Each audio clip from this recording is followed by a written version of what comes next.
Assalamualaikum warahmatullahi wabarakatuh.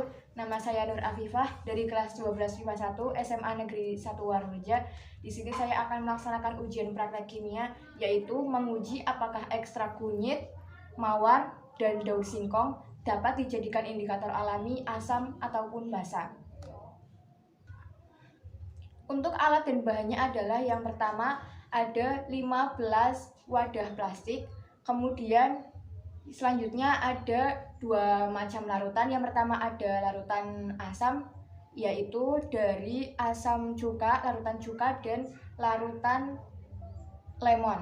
Yang selanjutnya ada basa, larutan basa, yaitu terdiri dari air sabun, kemudian dan juga soda kue. Dan 3 indikator alami. Yang pertama ada dari ekstrak kunyit, yang kedua ada dari ekstrak mawar, dan yang ketiga ada dari ekstrak daun singkong. Untuk pengujian yang pertama, kita menggunakan ekstrak kunyit. Nah, ekstrak kunyit kita campurkan dalam larutan asam dan basa. Yang pertama adalah larutan asam 1, basa 1, asam 2, dan basa 2.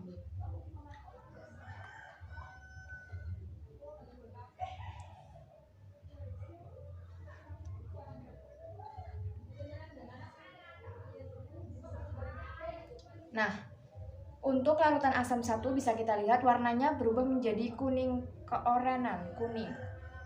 Dan yang basa 2 atau larutan sabun warnanya berubah menjadi kecoklatan, namun agak sedikit tua.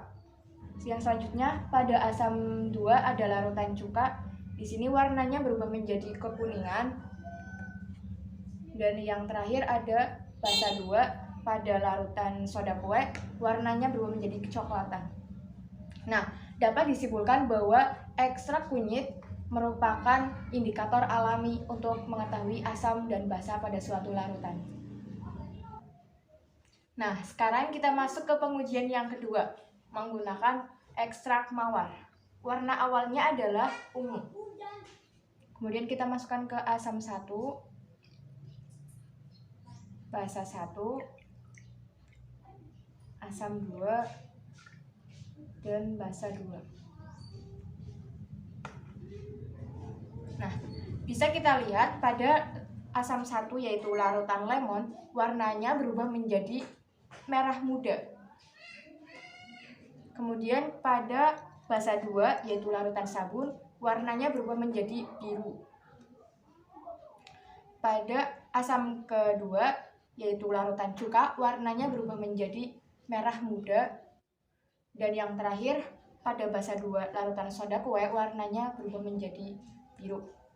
Dapat kita simpulkan bahwa ekstrak mawar bisa menjadi indikator alami untuk menentukan asam maupun basa pada larutan. Sekarang uji coba yang ketiga, menggunakan ekstrak daun singkong. Warna awalnya adalah hijau. Kita masukkan ke asam 1, basa 1, asam 2, dan basa 2.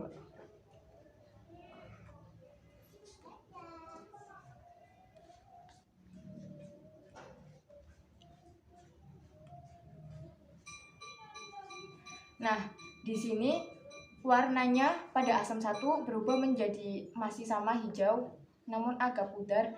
Dan yang kedua ada di larutan basa, warnanya masih hijau. Dan pada asam yang kedua larutan cuka, warnanya hijau namun agak pudar. Dan yang pada basa 2 larutannya masih berwarna hijau. Kesimpulannya, untuk ekstrak daun singkong tidak bisa dijadikan sebagai indikator larutan asam basa. Jadi kesimpulannya adalah yang dapat dijadikan sebagai indikator alami asam basa suatu larutan yaitu ekstrak kunyit dan ekstrak mawar. Dan sedangkan pada ekstrak daun singkong tidak bisa dijadikan sebagai indikator alami asam basa suatu larutan. Sekian dari saya, kurang dan lebihnya mohon maaf. Wassalamualaikum warahmatullahi wabarakatuh.